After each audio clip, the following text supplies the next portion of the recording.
Hello and welcome to week number 2 Survivor Pod here, Survivor Vid over at thelines.com. Matt Brown, Steven Andrus, and Steven, listen, we did not know that we were going to be giving such sage advice on this here video last week, but we did. And if you happen to have faded all of the popular teams outside of the Ravens, then you're still here and you're still advancing. And if you didn't and you played one of those other ones, you are either out or having to rebuy or however your survivor pool happens to work. Steven, absolute carnage out there in week 1.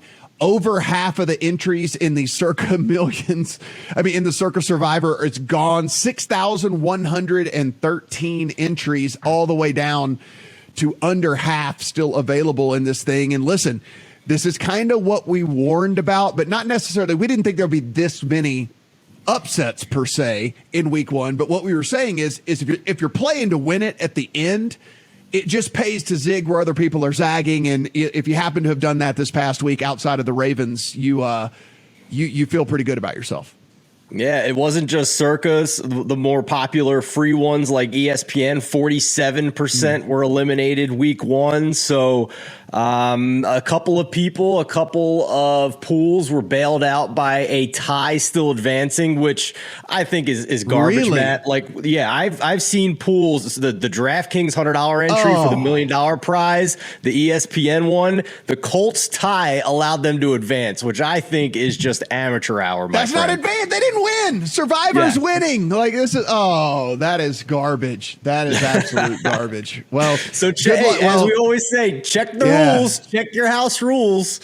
Seriously. Well, sorry about that. I didn't mean to disparage all you Colts backers out there. If you're in one of those that ties actually make it through, I can't believe that is a thing, but here we are. But yes, Bengals lose, 49ers lose, Broncos lose, Titans lose, and then, of course, the Colts tie. That was, again, in some contests that didn't get you through. So a lot of popular choices go down, Steven. And so here we come into week 2, which is even more interesting because we have a week with a ton of massive favorites heading into the week. We have the Browns as 6-point favorites over the Jets. We have the 49ers as 10-point favorites over the Seahawks. We have the Rams as 10.5-point favorites over the Falcons. The Broncos, 9.5 to 10 over the Texans. The Raiders are 6-point favorites over the Cardinals. The Bengals are 8-point favorites over the Cowboys. The Packers are 10-point favorites over the Bears. The Bills are 10-point favorites over the Titans. So again, no shortage of massive favorites to try and choose between this week. Yeah, for sure. And I think this week, if you feel very confident about these big favorites and where they are after 1 week of football, then I think you go into game theory mode and look at your pool and try and figure out which one of these teams will be the least picked of that group of big favorites. As we sit right now on the ESPN pool with hundreds of thousands of entries, it's pretty clear that it's going to be the Los Angeles Rams that are going to be the most popular pick this week. As we record this on Tuesday afternoon, 30% of remaining entries have picked the LA Rams double-digit favorite over the Atlanta Falcons this week. I like it. It makes sense coming off extra rest from the Thursday night opener as well. So that's where the chalk is this week, Matt. It's with the LA Rams. Yeah, I think the other one that's going to end up being popular here, and mainly because of just the options that are available and then also future value, I actually think despite the ugly loss on Monday Night Football, I think the Broncos are going to end up being a pretty popular pick because you get them against the Texans. And frankly, Steven, after that coaching performance that we saw in week 1 and after what we saw, their struggles in the red zone with this offense and things like that, I bet you a lot of people are going to say, hey, I'm going to go ahead and use this team now against the Texans because I don't want to have to rely on them later down the line. I don't want to have to use this team as we get into the thick of this, should I be making it a little bit further into these contests. And so I think, like you said, it'll definitely be the Rams as the chalk, but I bet you the Broncos close the gap for a lot of people who want to play a team that they think is a home favorite in a spot where they might not want to play them very, very often, like down the line as we move forward. Matt, I agree with you. I understand the logic. I'm not sure I'm comfortable with it, though, because, first of all, short week coming off Monday Night Football. The Texans are still bottom of the barrel for me in the NFL, but I've mentioned this a couple times now. I do think that the offense has a good chance to exceed expectation this year. And I was lower than the market on the Broncos defense coming into this season. And we just saw that Monday night that they have what appears to be a pass rushing issue on the edges, that Chubb and Gregory just could not get it done against a couple of rookie tackles for the Seattle Seahawks. So listen, clearly the Broncos have a good offense. They were very unlucky on Monday night to go 0 for 4 in the red zone and fumble twice on the goal line. And most every other week, they're going to win that game against Seattle and probably win it pretty comfortably.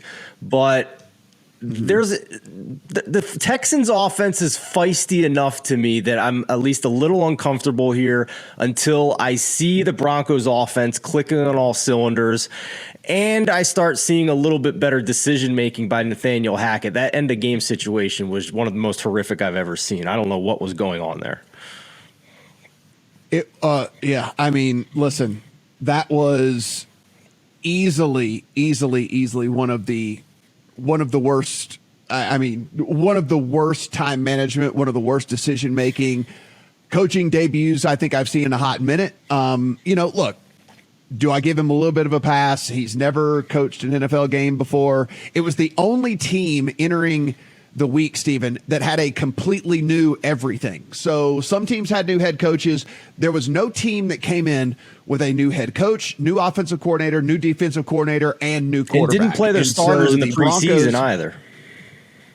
Yeah, and so the Broncos fit all of that, which no other team had coming into this week. So there is at least that. One of the other caveats in this, of course, if you're playing over in the Circa contest and you happen to be watching this video, is the mini contests that go on with the Thanksgiving being its own week and also Christmas being its own week. So now you have to take into account the games that are happening on Thanksgiving and the games that are happening on Christmas and hold at least one of the teams for that as well. So just something to keep in mind. Remember, on Christmas Day, the Rams are playing on Christmas Day if you are looking to maybe hold on to a team for a little bit further down the line. It's the Bucs and the Cardinals, the Broncos and the Rams, and Packers and the Dolphins on Christmas Day.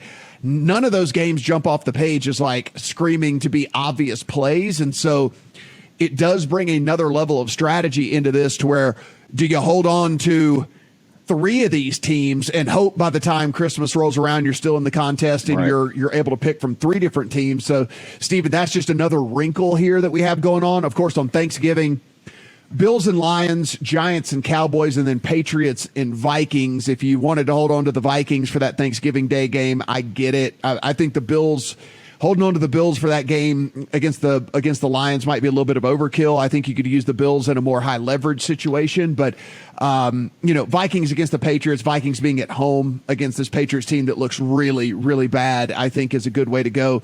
Holding on to the Vikings for Thanksgiving Day, but Christmas, man, that is going to be a tough one. Packers, Dolphins, Broncos, Rams, and Bucks, Cardinals. I think you got to hold on to multiple teams and hope that something kind of clears up between now and then. 100% agree with you. If you have the holiday schedule to deal with in your personal survivor pool, Circa obviously falls into that category. If you are not, you're just looking overall at the slate for week 2 and you want to know who the most popular picks are, at least in terms of the ESPN pool, which still has more than 250,000 people playing in this. We mentioned the Rams at 30%. The other teams projected to be double-digit ownership, so 10% or higher. The Cleveland Browns at home against the New York Jets. We also... So that's where I want to stop. Let's get a little bit of conversation going on about this, right? Because the people who are willing to put some stuff at risk, right? The people who are like, hey, I want to be there at the end.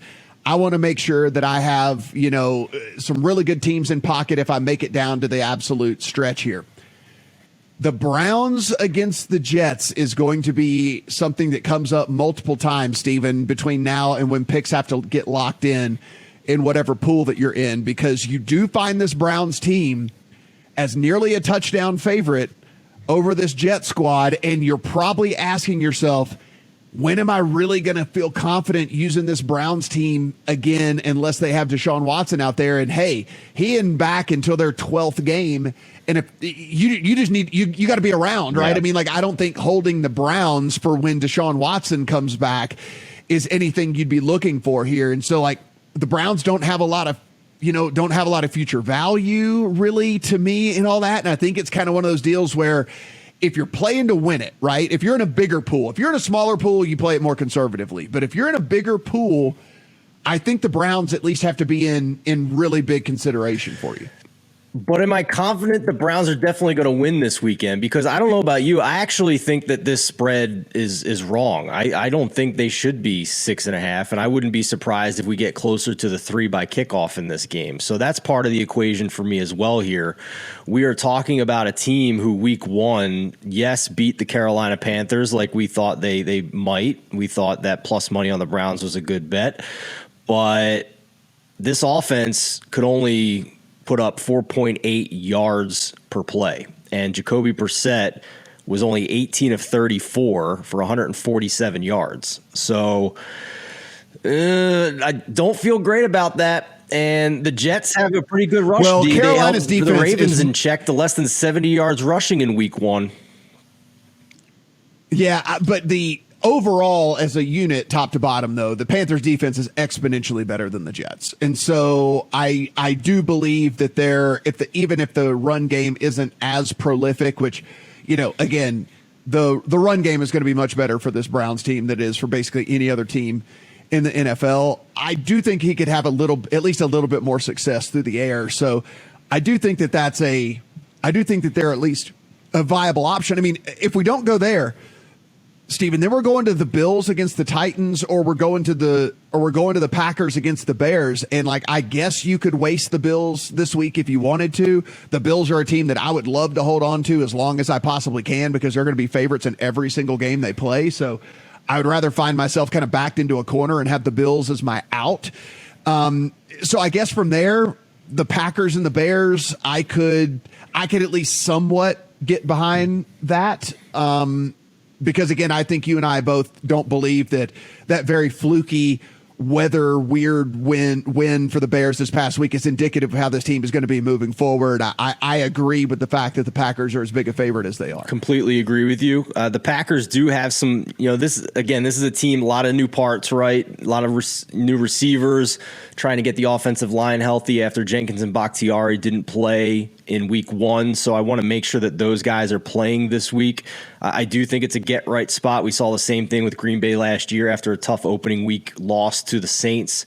But if I can find somebody else other than the Packers to play this week, then it gives me more time to see if the Packers are going to figure this out, because they still have games early in the season.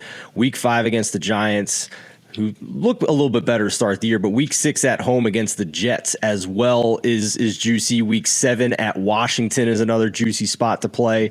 And then they still got a couple of games on the schedule against the Lions beginning in week 9. So Packers are kind of that middle of the season team that I want to hold on to make sure that I have. So, Matt, so many teams were eliminated week 1 that I'm really okay with going with the chalk this week with the LA Rams, I think. Yeah, I mean, again, if you're in one of the ones that don't have the holiday weeks as standalone, then it'd be hard for me to blame you if you wanted to do that. I guess for me, there's too much future value from a circuit contest perspective to have the Rams as an option for Christmas Day. So then I have to be looking elsewhere. And so I'll tell you right now, for me, from a circuit contest perspective, and again, I'm if you watched the video last week, I played the Saints, right? Because again, I'm trying to play to win the thing. It's $6 million for first place. It's nothing for second, right? So I'm trying to win. I think for me, it's going to come down to 2 teams. It's going to come down to the Browns, and it's going to come down to the Raiders for me. I think the Raiders have a pretty significant advantage against this version of the Cardinals without DeAndre Hopkins, probably not going to have Rondale Moore yet again. J.J. Watt would be going out there having not played in a month. He didn't remember this COVID was like so bad, and then the calf issue that he had, like he didn't even practice for the last month of the season. Like didn't play in the preseason at all, and didn't even and hasn't gone for like the last month. So I actually think the Raiders at home against the Cardinals, this is a pretty good spot as well for this team. And it does also make me wonder, because we keep talking about future value. This Raiders team in the division that they play in and all the stuff like that, like I don't know for sure how much future value they have for me. So I think I'm going to be choosing between the Browns and the Raiders this week. I think the Raiders, from a game theory standpoint, makes a ton of sense. I mean, we're looking at, it's just one source. It's not the end all be all here, but we're looking at 1% picked for the Raiders in the ESPN pool this week, right? Which fits the bill for your game theory side of things for sure. And I can't disagree with you, because the market is so down on the Arizona Cardinals right now with all the injuries that they have. Still no DeAndre Hopkins. Zach Ertz was playing hurt. And there was plenty of video all over sports betting Twitter this week about Kyler Murray having issues with checking into the right coverage, checking into the right protections at the line of scrimmage. So, yeah, a lot of reasons to fade the Cardinals at the early point of this season, most notably just the lack of defensive talent that they're working with. So I think for me, if we kind of to wrap things up here from a power rating perspective, if I was not worried at all about, if I'm in a smaller pool or one that doesn't have the weekend as the holidays, I should say, as weeks of their own, I do agree the Rams, nice, obvious choice here. And again, if Stafford isn't right and Stafford isn't good because of this elbow injury that maybe they downplayed, they can still get it done against this Falcons team. And then at least with that, Steven, like we kind of get the Rams out of the way and we're not like juggling the Rams and going, God, I want to play them, but Stafford has looked like garbage and, all the different stuff like that. Like, so at least we kind of get them out of the way. I think my second pick would be probably Cincinnati. This version of Dallas is the best version of Dallas you're going to get to play against, right? I mean, like the whole week. They're not only is it the backup quarterback, but they're not going to have Gallup back. I mean, at least if you wait to play against them in 2 weeks, at least Gallup might be back out there, right? I mean, like at least Cooper Rush might have another option in the pass game to throw to. So I'm like, I think this is the perfect time to attack this Dallas team, especially if you're in a pool that is either shallower or is doesn't have the holidays as a standalone. I think this is the perfect time to attack this Cowboys team.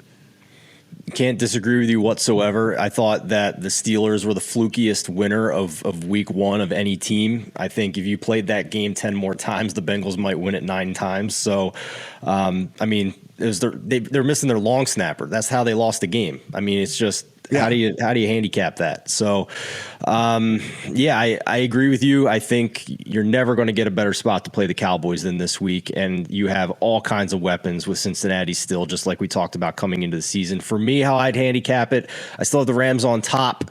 I think I'm going to save the Packers, so I'm not going to include them, even though they'd probably be my second choice.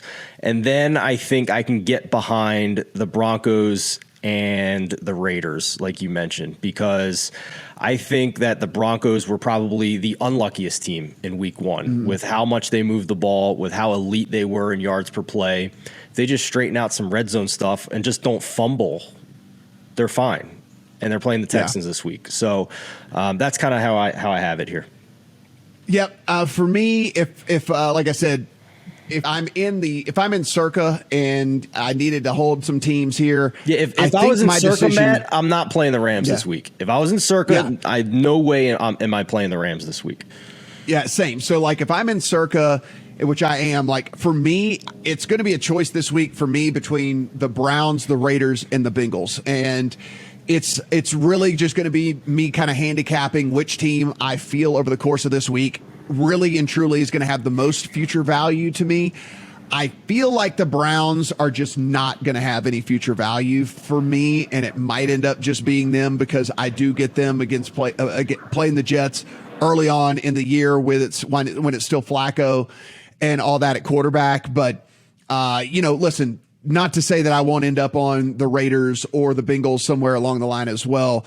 I just think that those teams probably offer at least a little bit more future value than the Browns do, because like you said, Steve, this team's just not built to really, they're certainly not built to come back. So you kind of need them to be front runners in a game. You kind of need them to be able to go into a game and just win, be winning from the get go, have this run game, just grind and grind and grind. And maybe you find a better opponent for them than the Jets. But for me, I think it's probably the best scenario you're going to be if you have to end up playing, a team like the Browns somewhere along the way. Final thought for me, Matt, the one team that has a greater than 75% implied win probability that we didn't talk about is the San Francisco 49ers. They have increased to a 9-point favorite now to get out of teaser territory.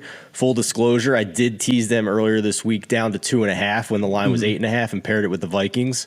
So I thought there was value there. But I also acknowledge that I want no part of the Trey Lance experience until I see it first. And I believe that week one game you just draw a line through because of the conditions and Deebo Samuel fumbling a couple of times.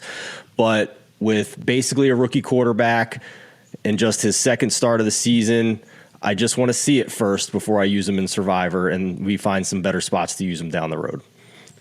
Yeah, I'm with you. I think that they're going to end up being fine. I think that this team will end up being fine, and it'll probably be a team that you'd really like to have in your back pocket as we move forward down the line. So, yeah, I'm feeling pretty good about holding on to them, despite the fact that they are huge favorites, and rightfully so. And if you're in a smaller pool, I think they should certainly be in your pool as well of teams that are possible. But most people are in bigger pools and things like that. And I actually think this 49ers team will figure it out, and I think they'll be better.